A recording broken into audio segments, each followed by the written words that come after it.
for all of us and also brainstorming. Let's not, take much time, and let me introduce my invited speaker of this second half. And now I would like to, introduce. I know that all of you know Dr. Gore, but still, that's a ritual. That is how we begin.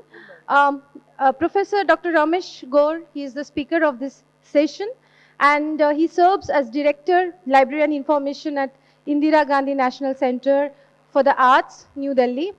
Sir, yes, now you'd like to hear from you, and we know that we are going to really have some wonderful session. Thank you, sir, and welcome to the dais. Now it's all yours. Welcome. And yes, also we would like to felicitate sir and our Sutradhar sir is doing the felicitation.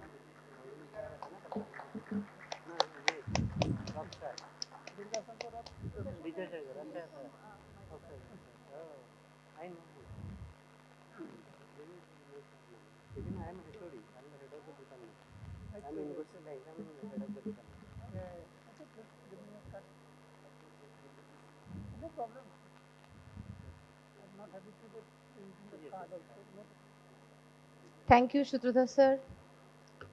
Thank you.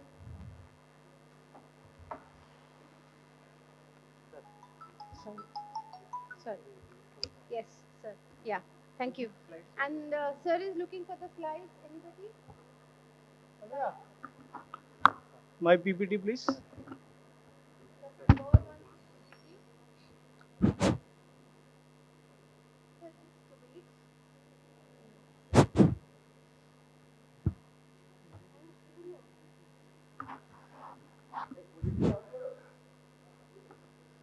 So good afternoon, all So of good you. afternoon. Welcome back after the lunch, delicious lunch.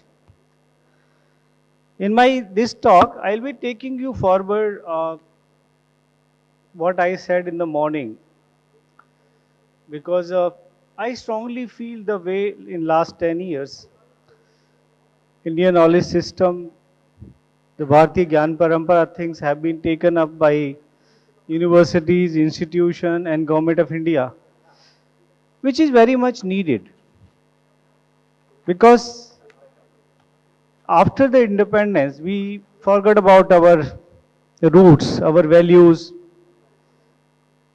Do you know Bhagavad Gita has been translated in more than 85 foreign languages? Why? And Oppenheimer, when exploded the bomb, atom bomb, what he said? Now I am the death, I am the destroyer. And where it comes? It comes from Bhagavad Gita. Panchatantra, the stories have been translated more than 56 languages of the world. Ramayana, 331 variations or versions of Ramayana are available. And out of that, more than 200 are in other countries rather than in India. If you talk about any of our epics, it may be Mahabharata, it may be Thirukural. You know, Thirukural from south of India is one of the leading epics which is being taught in many foreign universities. Kautilya's Arthashastra. It is also being taught in many universities. So unfortunately, what is happening that we ourselves are not aware of the roots, and the librarians who are considered the people to connect our society, our research scholars, our uh, academicians to the knowledge system, we ourselves are not very well updated. So in this talk, I will try to give you some glimpses. Is it working? This slide changer is not working. Can you check it?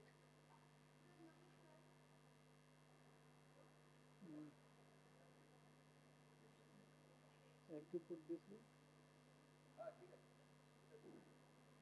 So I have to put this way. So let me just begin with by defining what is Indian knowledge system. You know, in India or in our ancient Bharat, the Gyan Parampara started with the Smriti and Shruti Parampara. Our Vedas were the first knowledge system resources which were recited to the people through storytelling, and people were memorizing it. And one generation was transmitting the same knowledge to another generation. And morning I narrated the history that from Smriti Parampara to inscription to manuscripts. So all these traditions like Vedas, which are considered texts containing sacred mantras, rituals, hymns, and philosophical reflection in cosmic order and dharma. Similarly, Upanishads are also considered philosophical treatises. Yoga, we all know that it is a discipline of physical, mental, and spiritual development. The Puranas, encyclopedic narrative describing cosmology, genealogies, and the cyclical history of the universe across the yugas. And Ayurveda, we all know that holistic medical system. I have given this PPT to organizer and also shared on the group. So I need not to go into much details, but this is the Indian knowledge system which we have in different disciplines, starting from astrology, astronomy, mathematics, alternative medical science, apart from all kind of Vedic systems. So when we talk about various dimensions of, I think there's something wrong with this. Oh, this color I have selected is have some problem. So all these, the basic classification I will give you the linguistics. We all know that Panini's Ashtadhyay, which is considered the foundation of language system in this country. Recently, there is a Bharatiya Bhasha Samiti. It has published a book, Bharatiya Bhasha Parivar. Then you go through that book, and that will give you kind of understanding of Indian language system. Like we say, unity in diversity. That will give you an idea that language is the basic foundation of connecting all of us. Similarly, yoga and meditation, astronomy, and politics and state administration. What can be the better treatise rather than Kaudalya's Arthashastra and also various kind of texts like Thirukural or many others. So in this context, when we come to art and aesthetics, I was not aware that this projector will not take this color. So unfortunately, it is not visible, but I will give you some glimpses of, when we talk about art and aesthetics, we have heard of Bharat Muni's Natya Shastra. When we talk about drama, like people are more inclined by saying Shakespearean model or Greek drama. But I will tell you that this Natya Shastra was written roughly near about 3000 years before. And that is considered the ancient, oldest system of the drama in the world. It talks about music, it talks about dance, it talks about drama.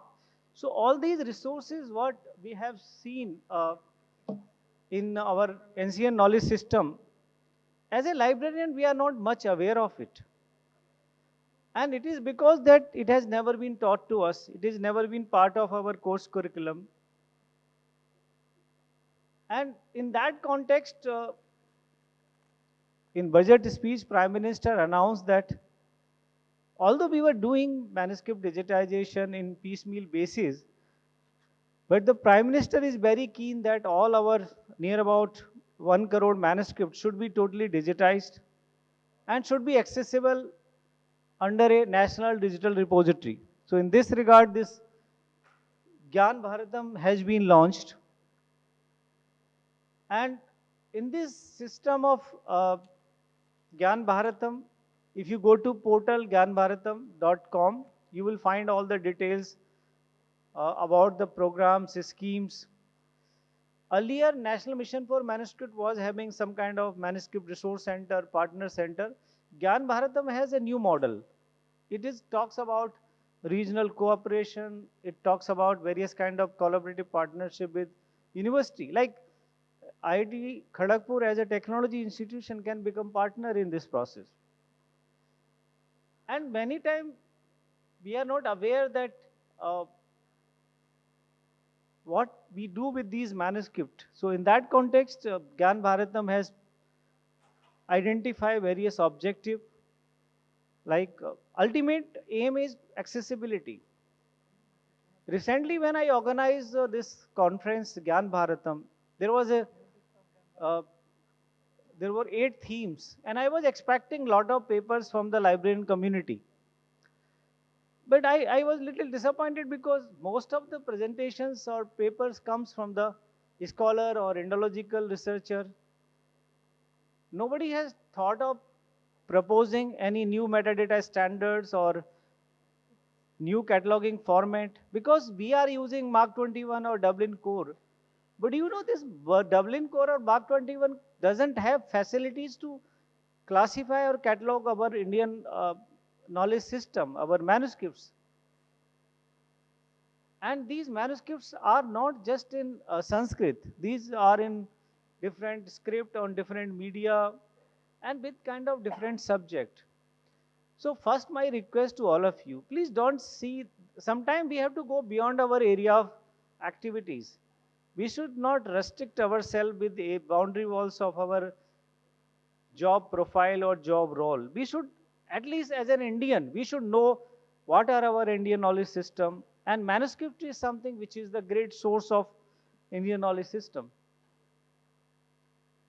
If I ask you, can you tell me which is the oldest manuscript found in this world?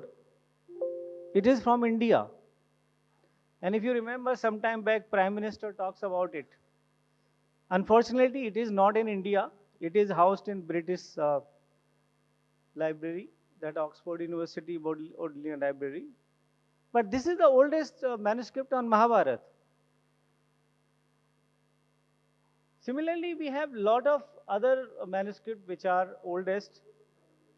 So, as a library professional, we should know where these manuscripts lies, with the Oriental Institute, with museums, with public libraries, with monasteries. Even many universities are having manuscript library collections. And what are the main objective or main agenda behind? If you see the activities, identification, documentation, conservation, digitization, integration of manuscripts and databases, online access, almost 7 objectives in this process are related to library science.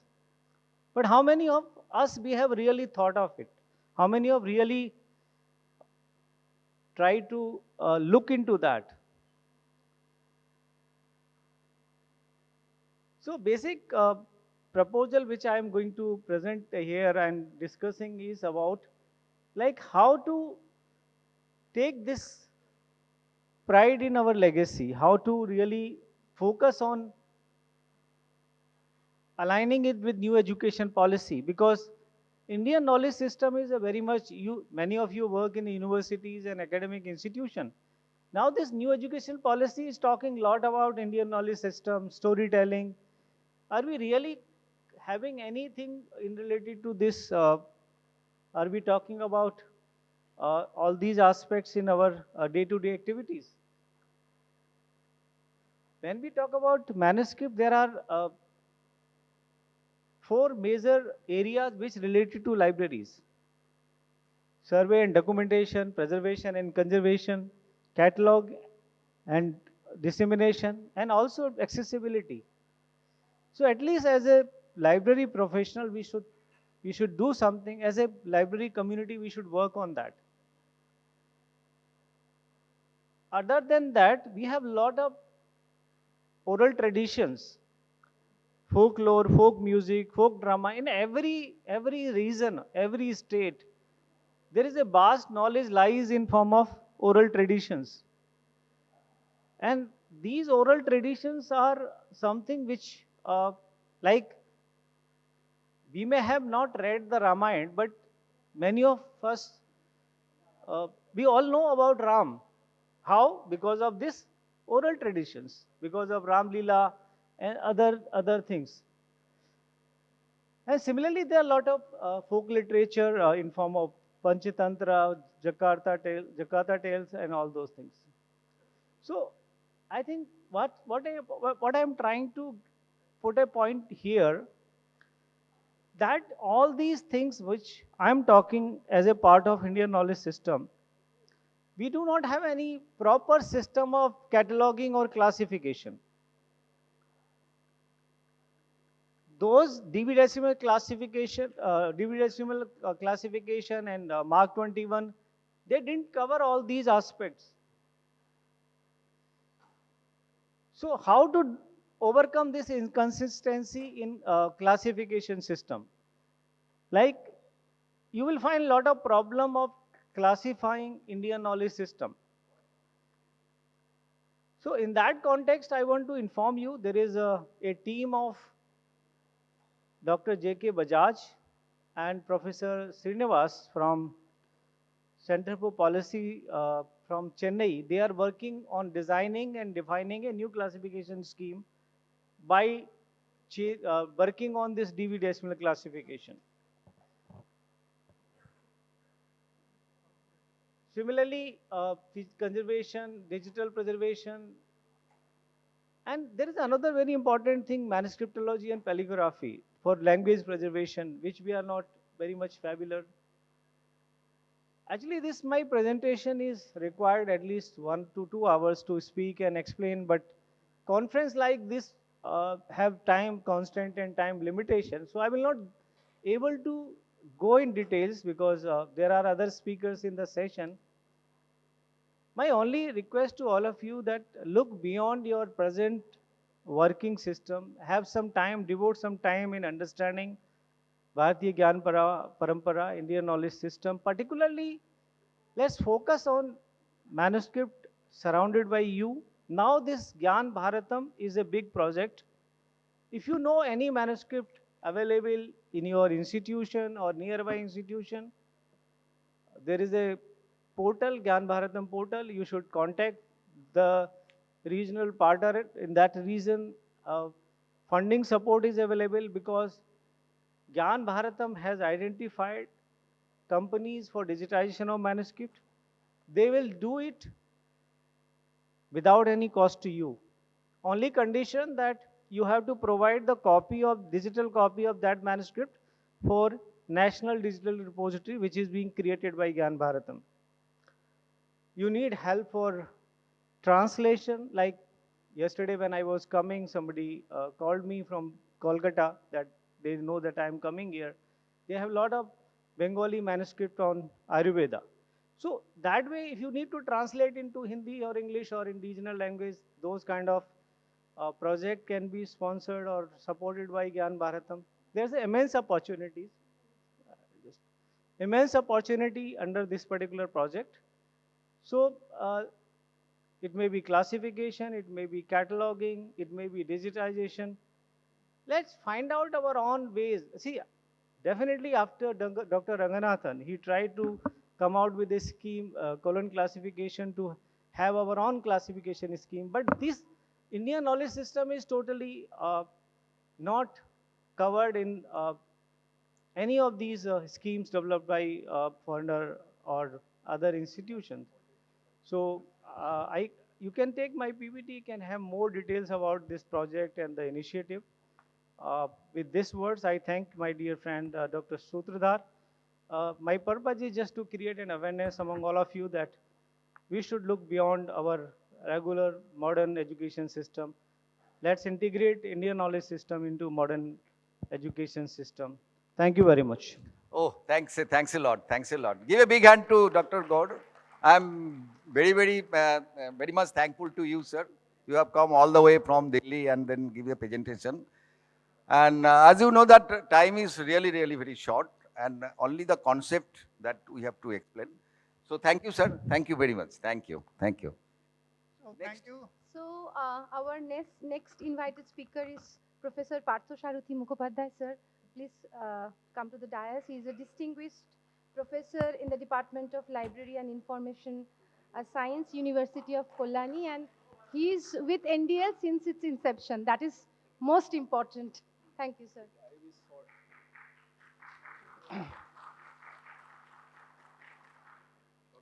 Presentation. Okay, so it will take a few minutes to set in it. So I will take the clue from Professor Gaur, what he said in the inaugural session, that we need to try or need to attempt integration of AI with library workflow. And in the morning session, both PPC and PPD gave us an spectrum of knowledge that what is AI ML and how we can apply it. So my quest here is it really possible to apply? And if it is possible to apply, what should be the preferred domain for the library and information science? Because you see, every decade we library professionals are learning new technologies.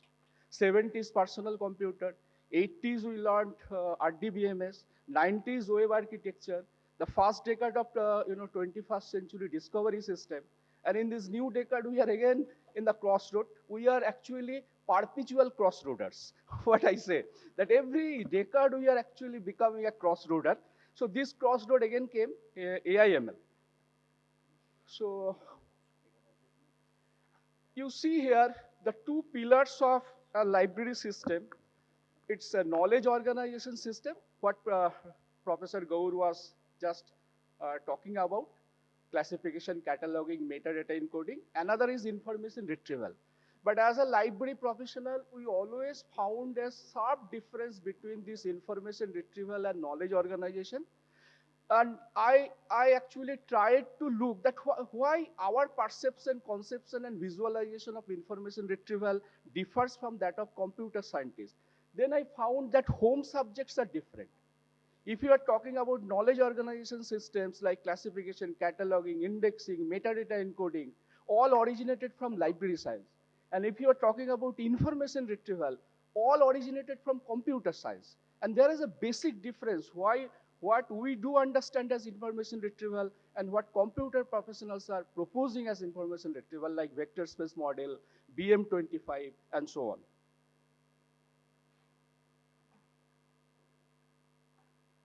So let us take a very simple definition of AI, that AI is a simulation of human intelligence in a machine.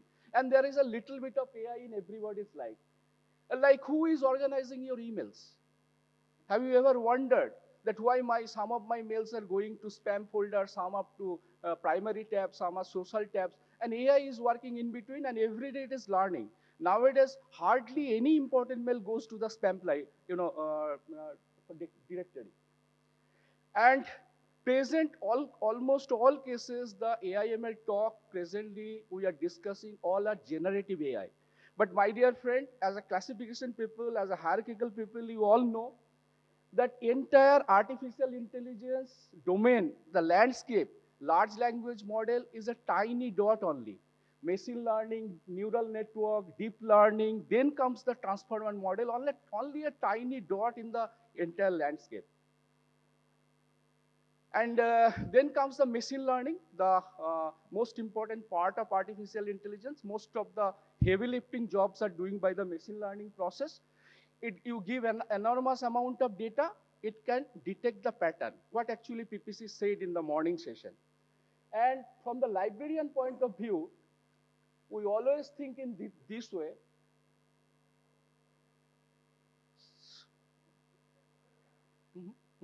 Please. So you see here how we do librarian think about this machine learning, that there will be an ontology like classification or a subject description system or a thesaurus. We will give a lot of pre-labeled data because one particular advantage we library professional have in this AI era is that we are having lots of pre-label data. We have tons of cataloging, loads of metadata that we can use as a training data set. Then the moment we train that particular machine learning model, we will give something unknown and it can predict the class number, it can predict the descriptor. And accuracy can go up to 85%. So that is basically, next please.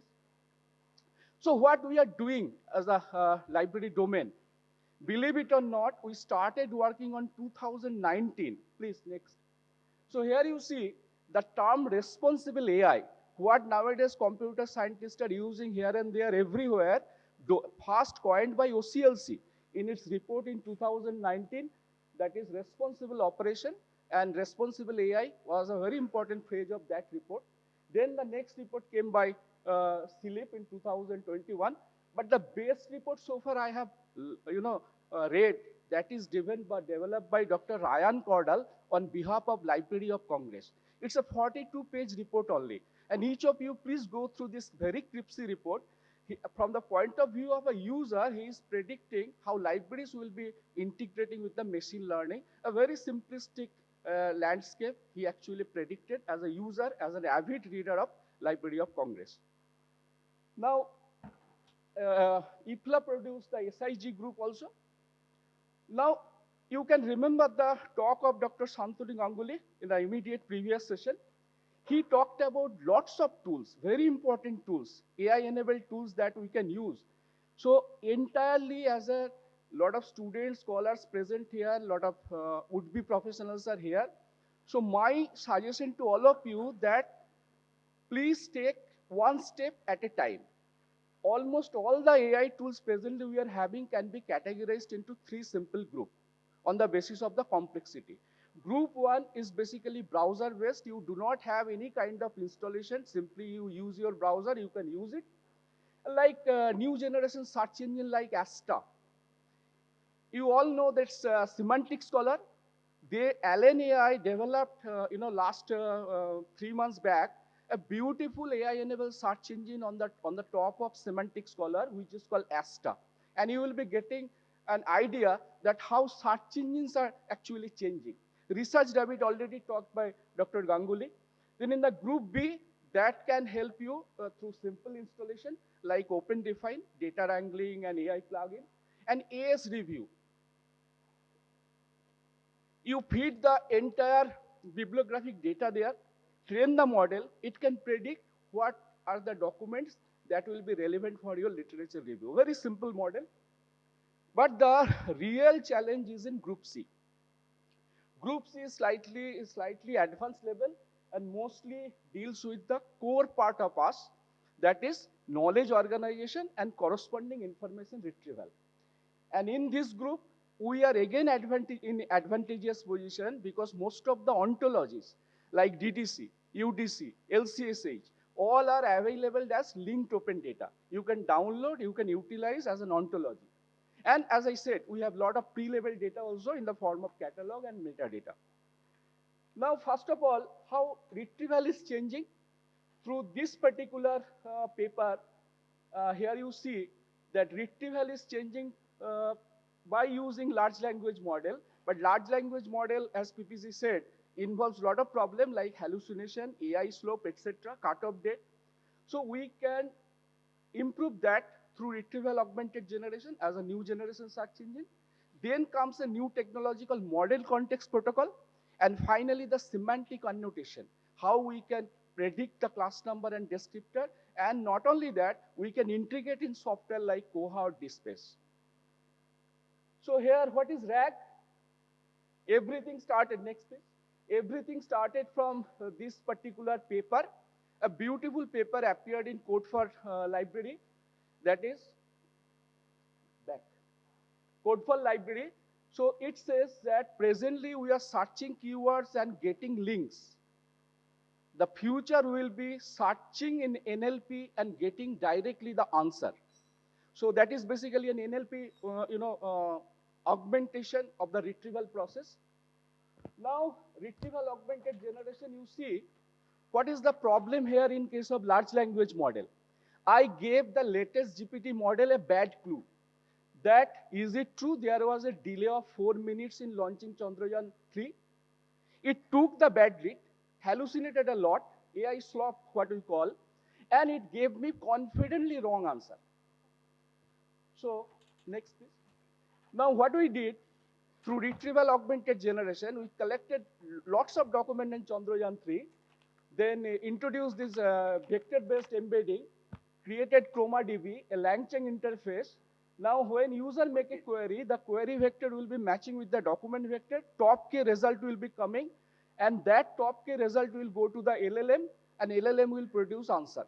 And as PPT said, that there are a lot of open source LLM, so we are using Olama, Llama, all are basically open source.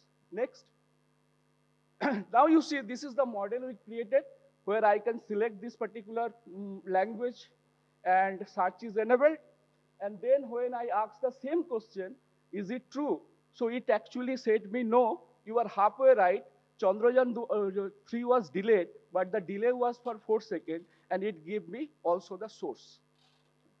So this is an NLP-based retrieval system where you can feed the data, and document vector and query vector will be matched, and it can produce right answer.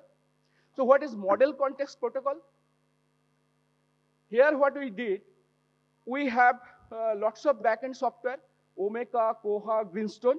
We fused that in a discovery system called ViewFind, created a ViewFind MCP server, integrated with Cloud Desktop, and the moment we integrated that, all are open source actually, I can make a question in natural language, and it can answer me about the books. So it's a natural language-based interface of the traditional library retrieval system. All are doable, very much based on the open source technology. But the close to my heart is this particular part, semantic annotation. As I said,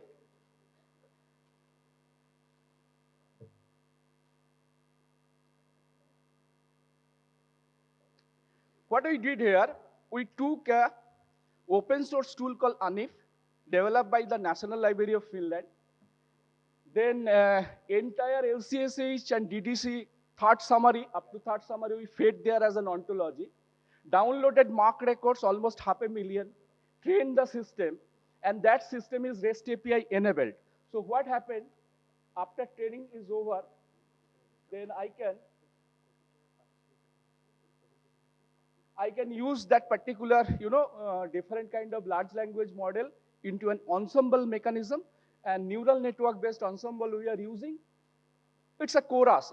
One language model can, overcome the weakness of another model.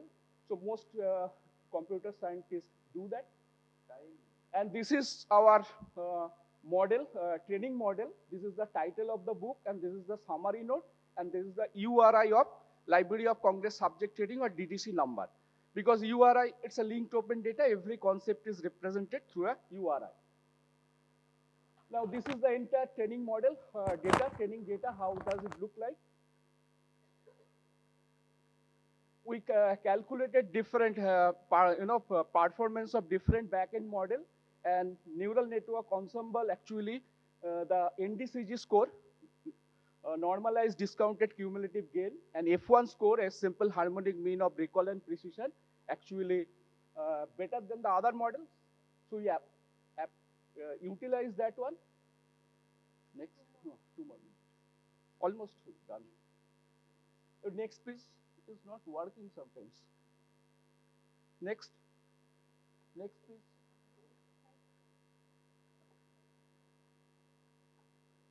Okay. So you see here, so this is the text corpus, almost 1,000 document, that is classification, like subject indexing done by human being, and how close neural network actually to this human performance. So we selected that particular model, and it is REST API enabled. Now the moment it is REST API enabled, we can make a query from the front end, and it can serve data from the back end. And as a result, what is happening, you see, that is our latest development we are doing. Next please.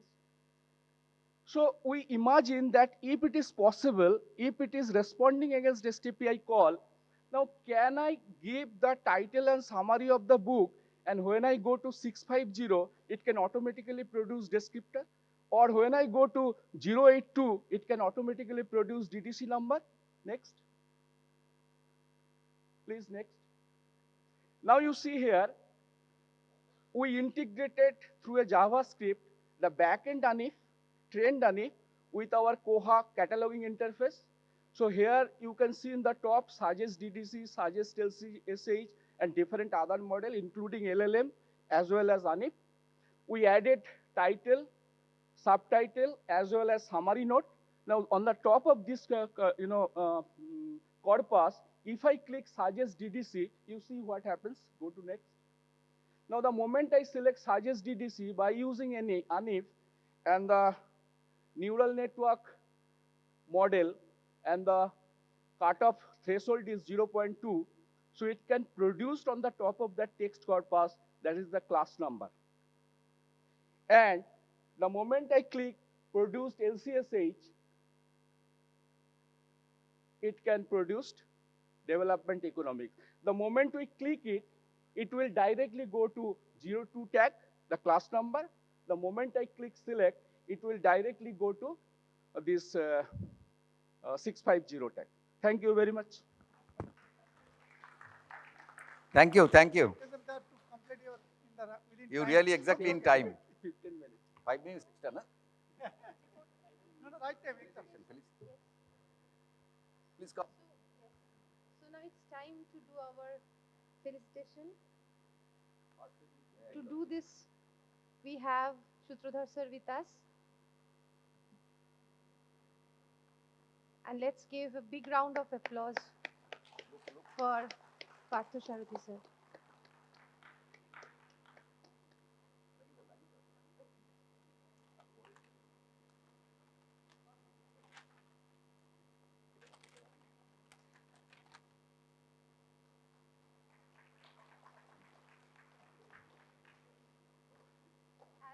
We know that our time is very short. Let me call our next invited speaker, Professor Sudeshna Sharkar, and she's from our very own IIT Kharagpur, from Department of Computer Science and Engineering. Sudeshna Di, please come on.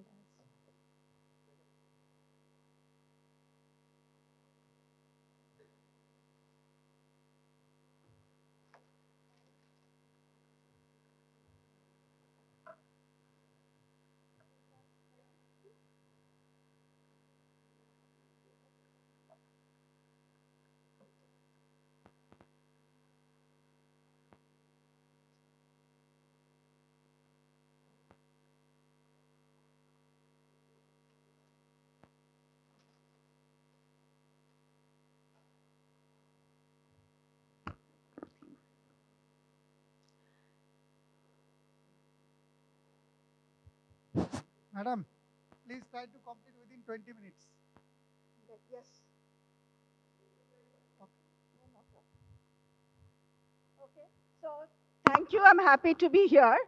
So I will talk about, what a digital library in today's age should be. So the title of the talk is Empathic Interface. So building digital libraries that speak your language and connecting information and understanding. So when I say your language, as we know in today's world, though majority of the language in the internet is English, and many of us speak English for technical presentations, not everybody understands English. And it is not just about whether it is English or Hindi or any other language. It is also about the level of understanding and the cognitive level of the learner, and also the background of the person. So ideally, a digital library should be able to speak your language.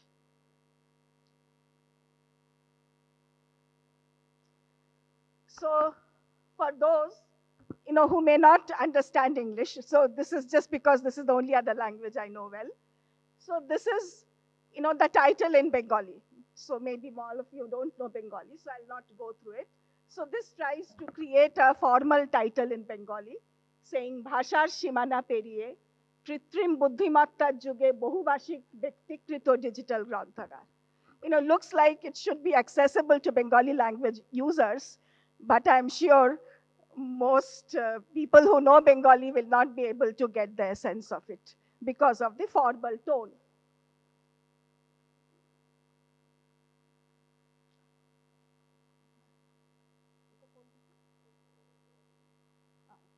So this is the same title, similar title in a simplified version of the language, which says Digital Library, Tomar Bhashaয় Tomari Jonno. So what I really wanted to say, maybe not a very good example, to say that if you have to serve users and to connect to users, you have to speak in their language and provide the service in the way that they will connect to. So coming back to the talk.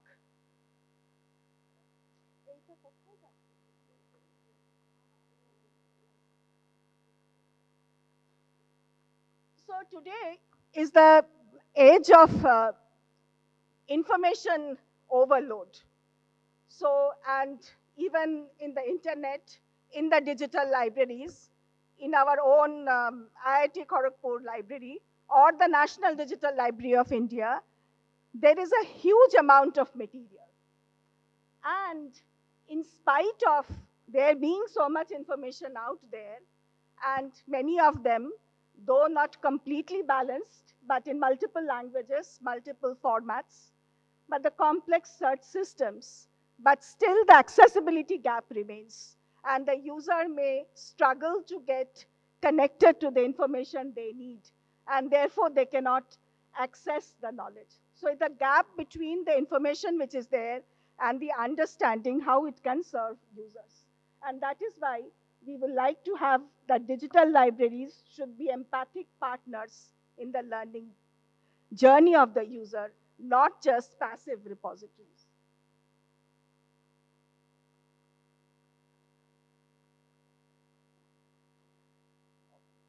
So the reason is many. One is barrier of language. Everybody does not understand the same language. The second is the cognitive overload, and the user may get a lot of data which may be irrelevant. And the cultural context and interfaces may be different for serving different types of users. And it excludes users who have different abilities or whose literacy levels or skill levels or backgrounds are different.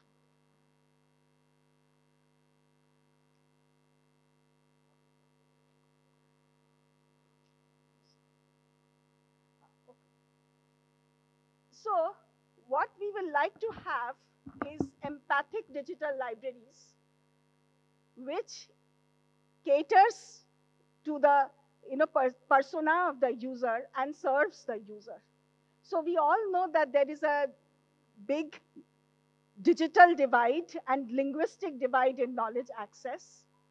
And what is important in order to bridge this divide is not only to have multilingual content, but also multilingual interface to access all the content that is out there.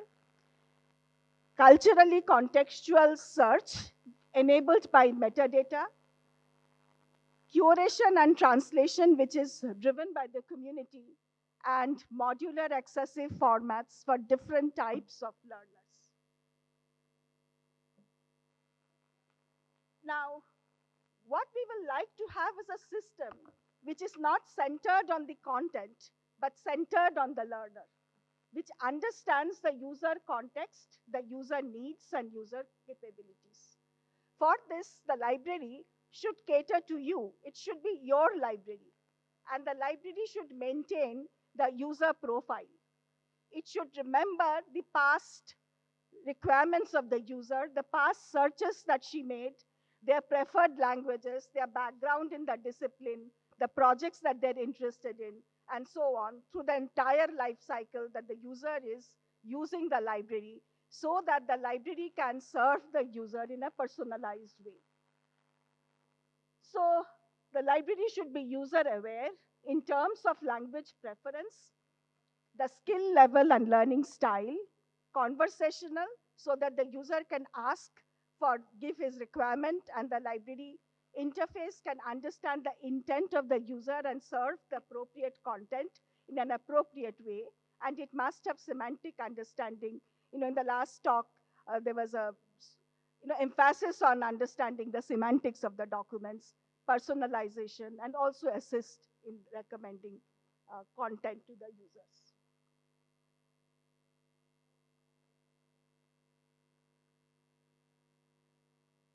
Can you go to next slide, please? So, in the empathic interface, we should focus on queries which are in natural language, not just keyword queries. They should be focused on understanding the semantics and the intent of the user, guided exploration, profiling the users as we have discussed, and also dynamic suggestion and personalized experience, which is proactive, so that the digital interface can try to guess what the user wants and bring those information to the user. Next slide. Now, in order to speak the language, as we said, that there are various aspects to it. One is multilingual support.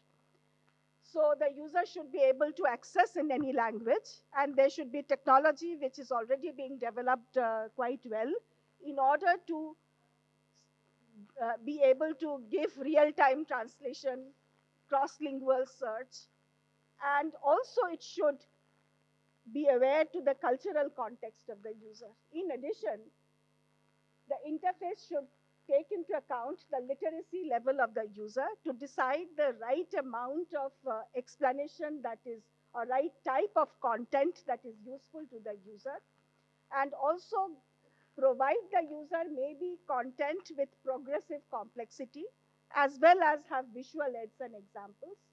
Thirdly, there should be domain adaptation.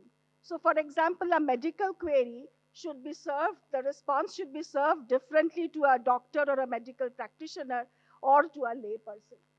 So there's a technical versus layperson terminology. If you are looking at a legal database, what a lawyer or an advocate or a judge gets is different from what a layperson should get.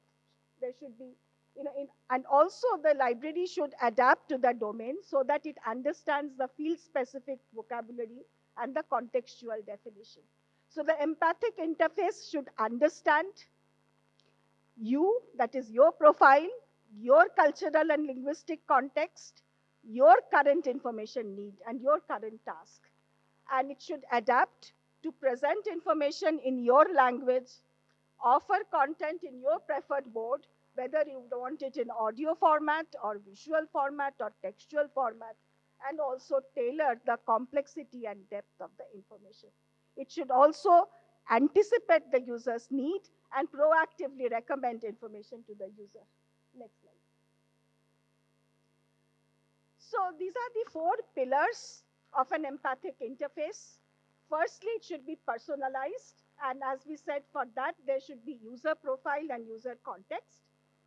And also dynamic content curation, so that there are adaptive pathways, so that for a particular set of query or a particular set of document, a novice will get a summary of the key articles, while an expert will get the original documents and highly specialized publications.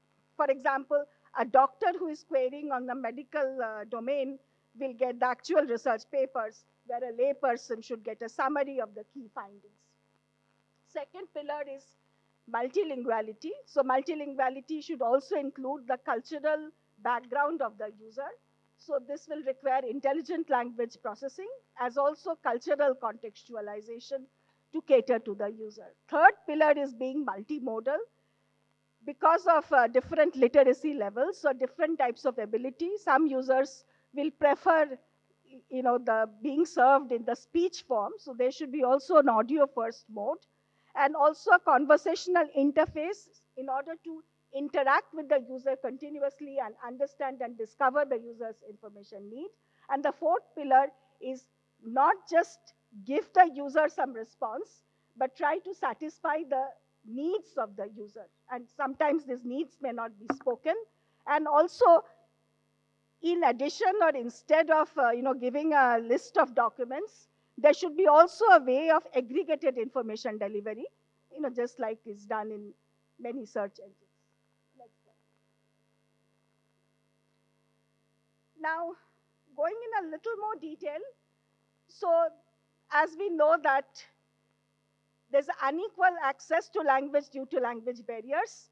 There are almost 10,000 major languages in the world, and very few of them are represented on the internet, which leads to marginalization of non-dominating language speakers in education, in research, in policy discourse. And they have also limited access to basic needs of health, legal, technical, and governance information in local languages. So there are efforts in bridging the gap, such as translation initiatives and promotion of multilingual publishing, though it's not enough. Next slide. And even though a lot of work is going on in this domain, there are still key challenges which have to be improved.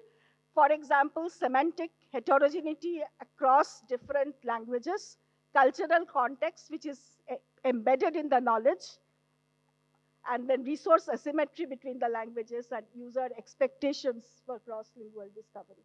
Next slide. So these are some topics which have to be looked into in order to bridge this gap. One, we have already talked about multilingual access by design, and the cultural context and doing it in a faithful way requires community-centered curation, modular accessible formats, empathic metadata and search, and also open accessing so that resources can be reused and recreated in other languages and other formats. Next slide. So the library interface should understand the user's intent. For example, the same query given by two different users should react differently. For example, if you say books that help me prepare for teaching high school physics in India, a standard keyword-based system of earlier days would deliver a mixed type of documents. All of them will not be useful to the user, but an intent-aware system would understand what the user really wants. For example, is it a person, a current teacher looking for pedagogical resources, or a student who is preparing for exams, and serve documents accordingly.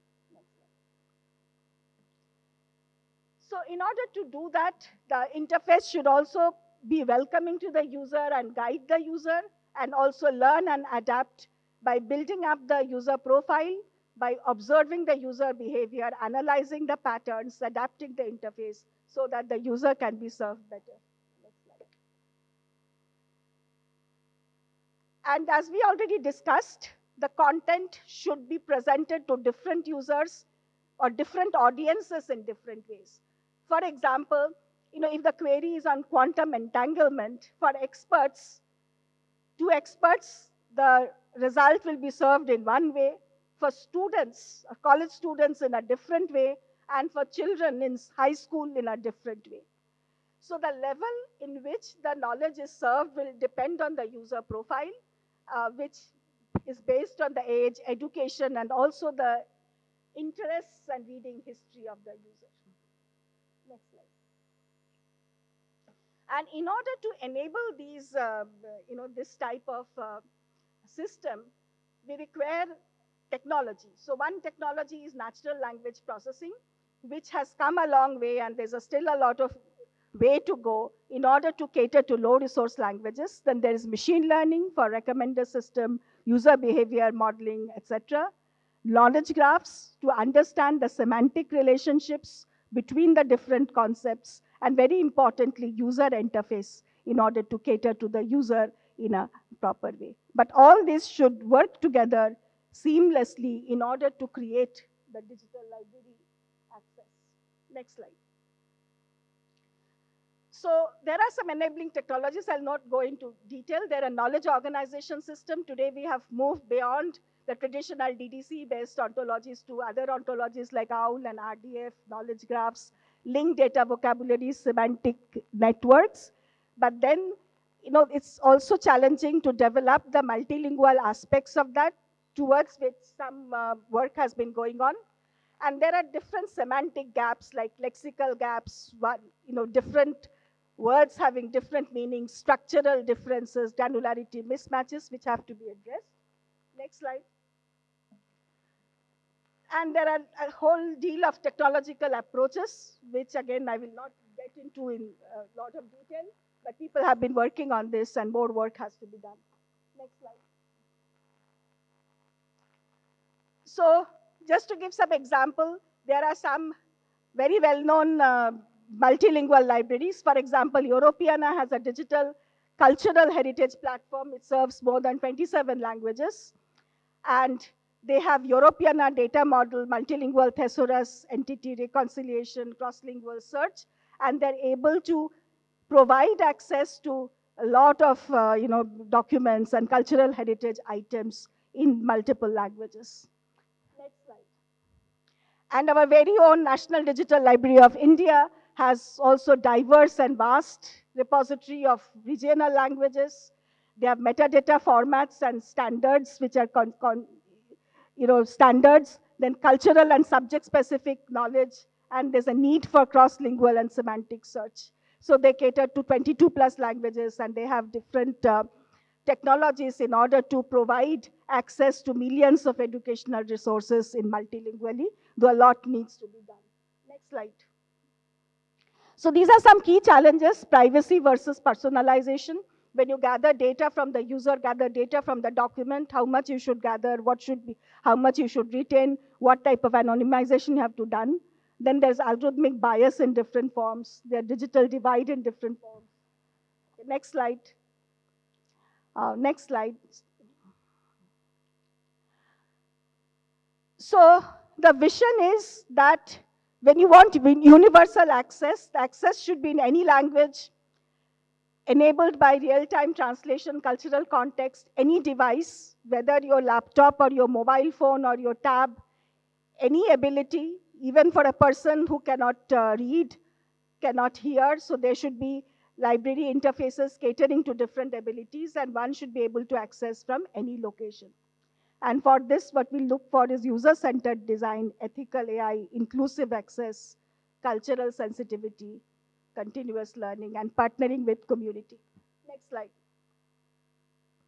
So to conclude, we want digital libraries that speak our language for anybody. It should speak your language. They should enable understanding, facilitate discovery, and empower learners, and bridge the gap between information and understanding. Next slide. And the same thing in Bengali for those who can read Bengali. So everybody will not be able to understand the previous one. So maybe in their language, they will be able to understand. So with this, I'd like to conclude my talk, and I will welcome questions. Thank you, ma'am. Thank you. আপনি এখানে আসুন এখানে আসুন Thank you, ma'am. And now we are ready with this. So, madam is helping for NDLI since the beginning, and give a big hand to her. And she contributed a lot for development of the digital library. Day one, she is associated with this NDLI. Thank you, ma'am. Thank you. Thank you. এইখানে তোমার দাঁড়াও দুজনে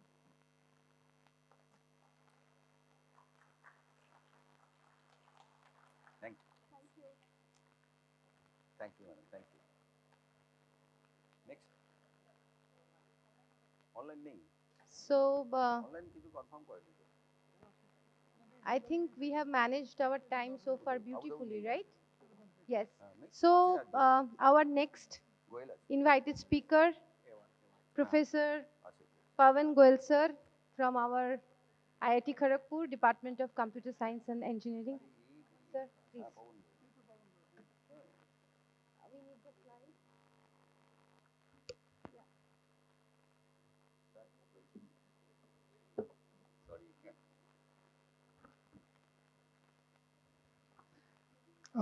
Let me thank the organizers for inviting me for this talk, and I'm very happy to see so many people working in the field of digital libraries here. So my talk is on Sanskrit and computational linguistics.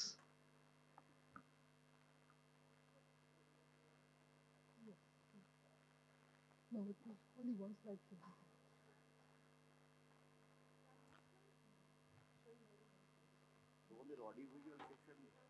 Hello. Hello. তোমাদের audiovisual section কি কাজ করে না এইসব?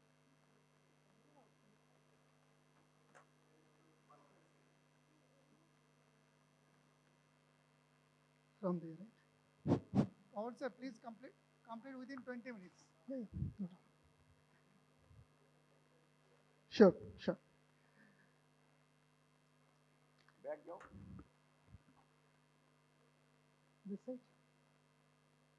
Yeah. Okay, so my talk is on Sanskrit and computational linguistics, a field that I have worked on since even my BTech days in 2007. Now, why Sanskrit? Now, when we talk about Sanskrit, already what comes to our mind is the cultural heritage of India. So we think about manuscripts in all field of human endeavor being there in the Sanskrit language. There's a report that says there were around 30 million manuscripts. Now, there have been a lot of efforts in digitization over the last years, but I don't think there are a lot that have been digitized by now. Even the manuscripts that have been digitized, it's difficult to use those. Why? So I'll just take you on that part, why it is difficult to use the libraries that still contain Sanskrit manuscripts. So from our personal experiences.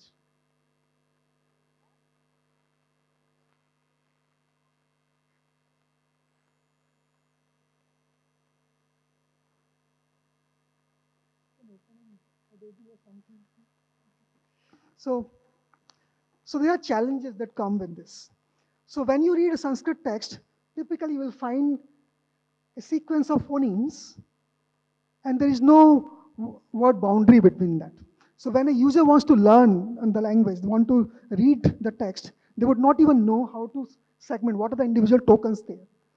What is the type of compound?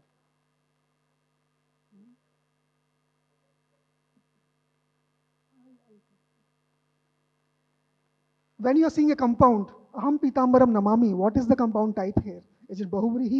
Is it tatpurusha? Then there can be multiple interpretations. Like this verse has 64 possible interpretations. Now, how do you assimilate all that? Now, the idea is that one has to be very proficient in Sanskrit to be able to read that Sanskrit manuscript.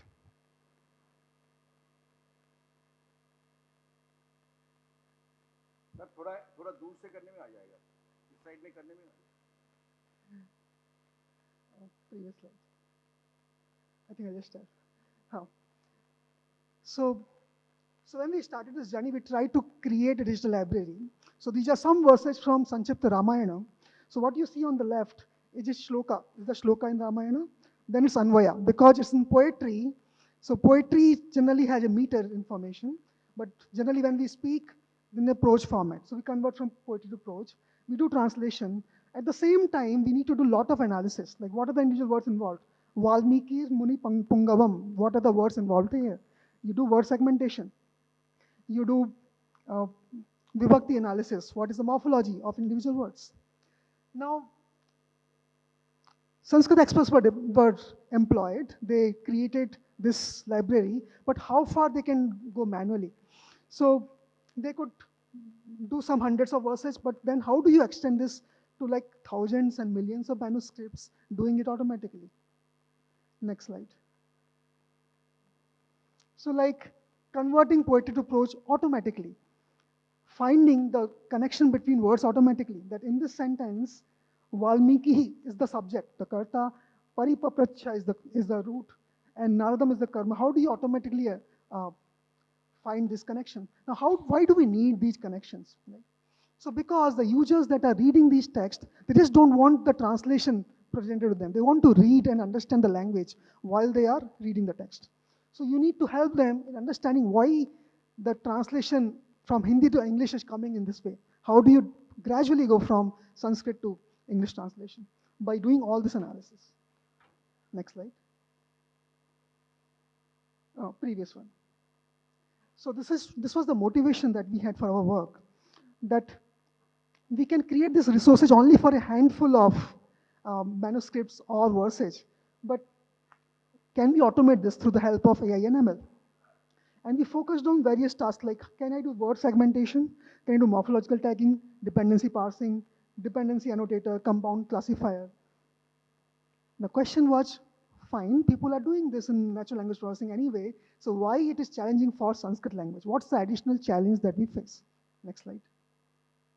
So let me talk about the first task that we do for any language, like English. That's what we teach in natural language processing course. You do tokenization, that is, you find out the individual words that you have.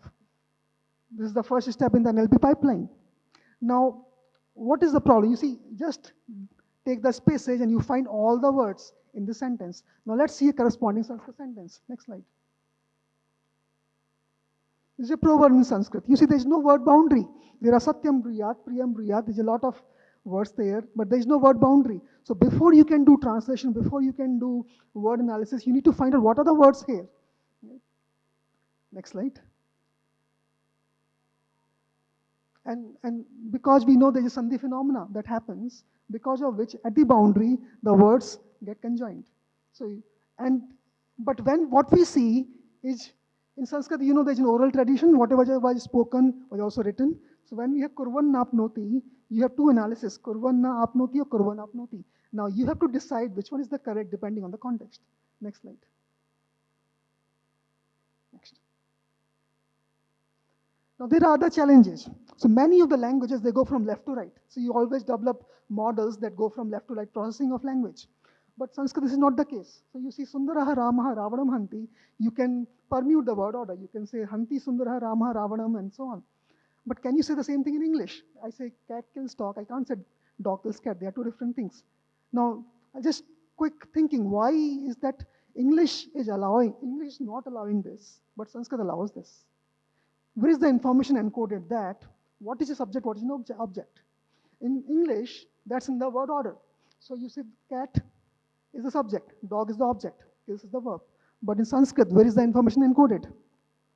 This is in the vibhakti, in the morphology. So whenever you say Sundaraha Ramaha, it's a subject independent of where it occurs in the sentence. Just by the morphology encodes that information. You don't need the word ordering to encode that information. Next slide. And this creates an issue, for example. So this, what I'm showing above is a verse in Sanskrit, the one I showed, and this is the corresponding prose format.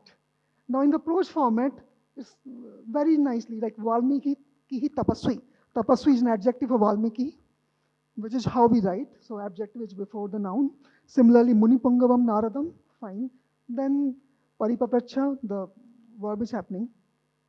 But if you see the poetry, in between the object Naradam and Tapasvi, the adjective, you also have the verb in between Munipungavam and Tapasvi. Now think about a sentence in English where you will have the verb in between those, that the adjective and the noun itself. So that doesn't happen. Next slide. Compounding in Sanskrit. For example, it's very productive in Sanskrit to have compounds. So Rama, Ishwara, Rameshwara. Now what is the translation to that depends what is the semantic category for this. Next slide. Now you can have multi-component compounds. Sumitra, Nanda, Vardhana. There are 3 components, and accordingly, the number of possibilities will keep on increasing with Catalan numbers. Next slide. So it will just keep on increasing. If you increase the number of components, the number of possible interpretations will keep on increasing exponentially with Catalan number.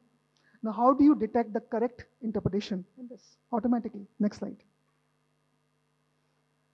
Entity linking. So this is something that is very close to digital library.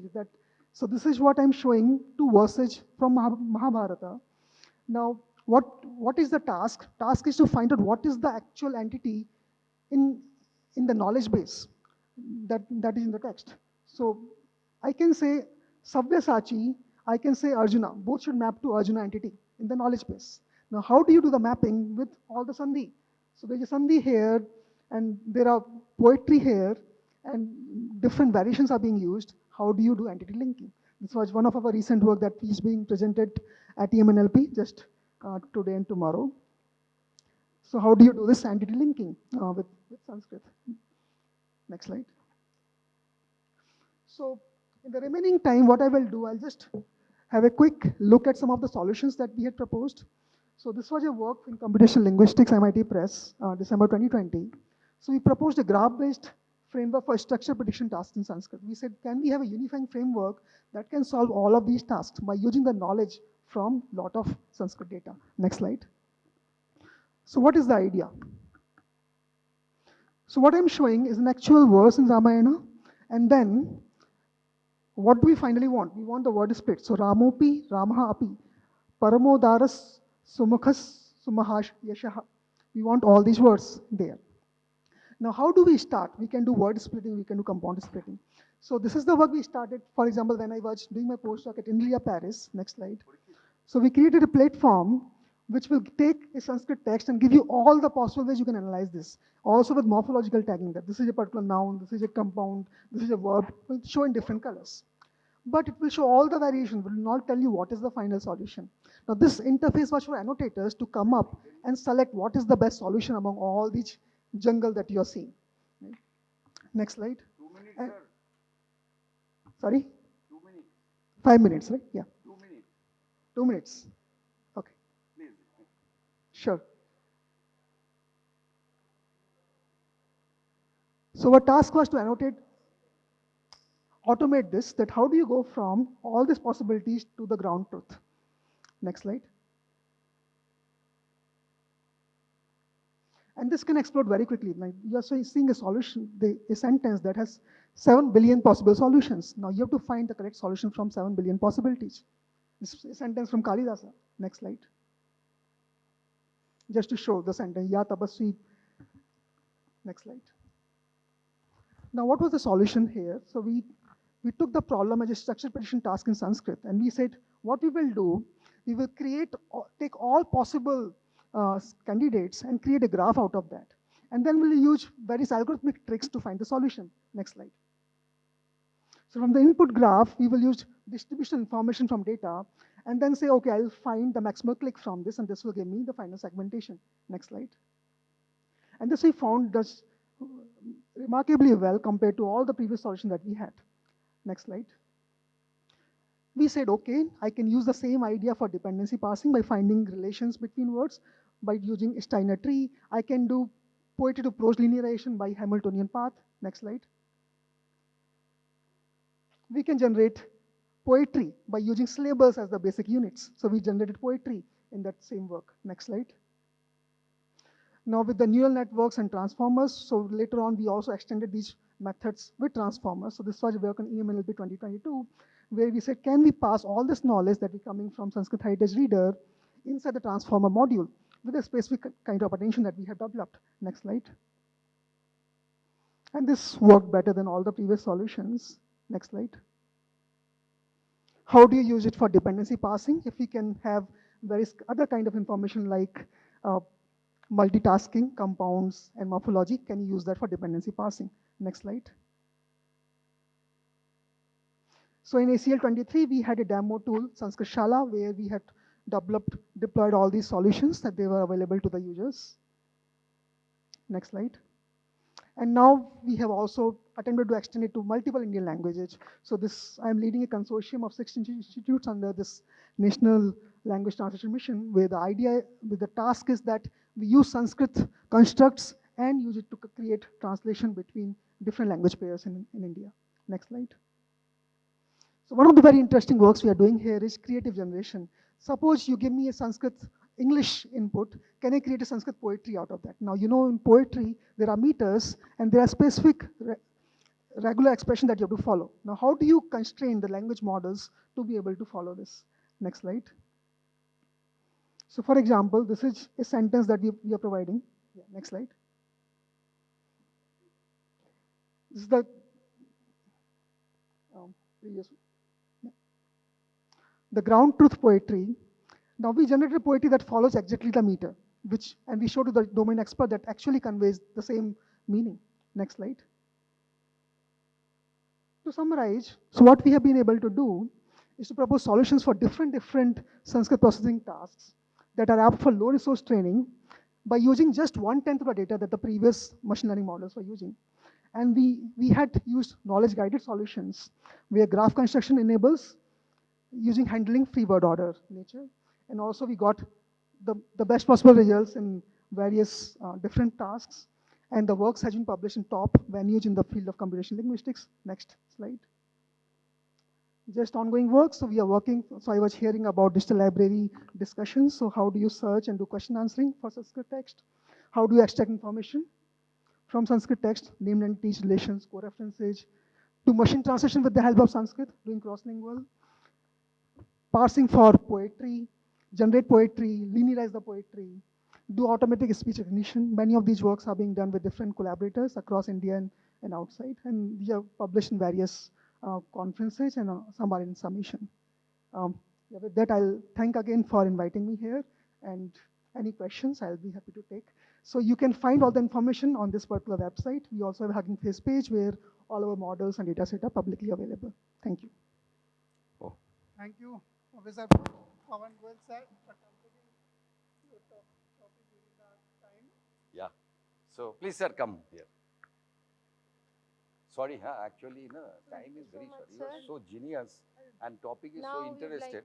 It's required more time to understand. Thank you so much. Please come.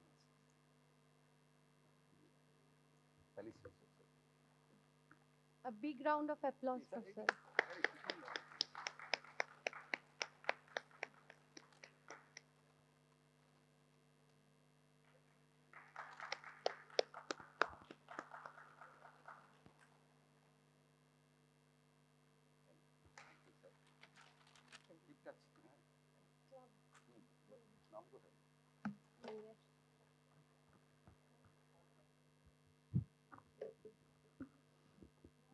I request Professor Bojes Tiwari, sir, sir, please come on the dais. And Maharana ji, please come.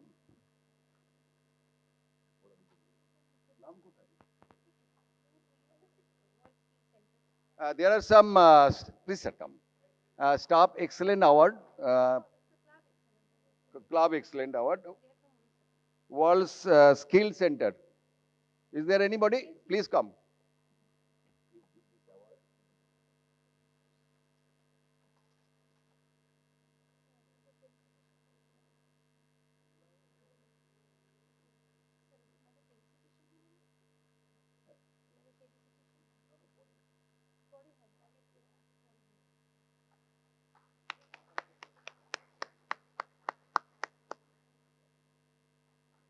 So very briefly, we have NDLI Club, and that's a part of NDLI services.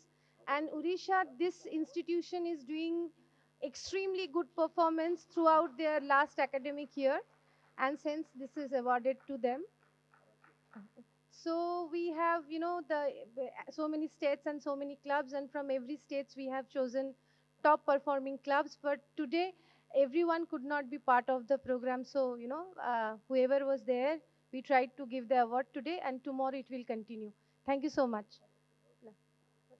Okay, so now we are concluding. Acha, okay, I request Chairman, please conclude the session.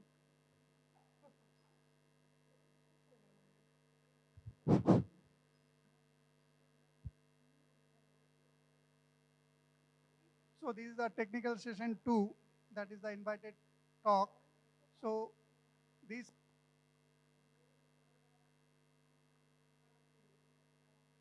On code order.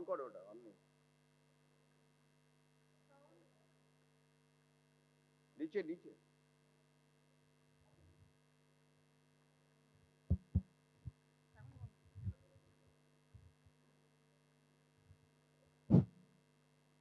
So in this session, there are 4 invited speakers.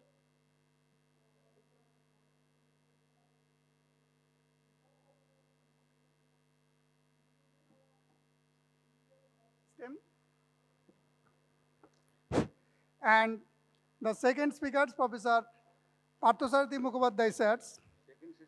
So he elaborately describes the knowledge organizations and the retrievals on behalf of the library fields or the others in the computer science field. And third one, Professor Sudeshna Sarkar. She elaborated the empathic interface. regarding the user aware and the conversation and intelligent. And the last one, Professor Pawan Goel, he spoke about the Sanskrit and computational linguistics. So these four speakers elaborately describes their topics, and thanks all the invited speakers. Thank you all of you. Can Yeah. you say anything? Sudhir, you want to say something? You want to add something? Not one or two sentences. No. 2 minutes. Good evening. As our eminent speakers, Professor Arshay Gaur, Professor P.C. Mukhopadhyay, Professor Sudesh Nasarkar, they have rightly pointed out in their insightful presentation under the scored house AI-driven tools and metadata in engineering, IKS, can revolutionize the way of knowledge is organized, retrieved, and utilized in the academic and research environment. Therefore, the KEDLD is not merely a theme, it is a vision for the future of library in AI-driven era, where technology and human intelligence work hand in hand to empowering learning, research, and knowledge discovery. Thank you. With this, I would like to express my gratitude to Dr. Sutradhar, the librarian at Kharagpur, for this opportunity and inviting me to this prestigious international symposium. And my heartfelt thanks also go to the entire organizing team for their excellent coordination, hospitality, and thoughtful arrangements. Thank you very much. Madam, you want to say something? Few one or two sentences. Good evening, all of you. And it was indeed a very great session. And we had some excellent presentations, as all of us, we have found some excellent speakers among us. And I'm enough fortunate to be among you all and to listen to the enormous and this innovative and some innovative ideas also generated in the mind. And thanks to the organizers from our part. Thank you, sir. So I request all of you, please come.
So thank you very much, all the chairman, co-chair, and then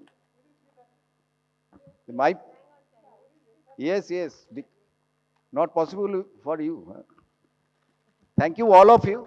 Nicely organized this session, and you conclude this session within this time. Okay, so it's a great achievement, all of you. Thank you. So now this session is closed here. So now we will have a tea time for 15 minutes.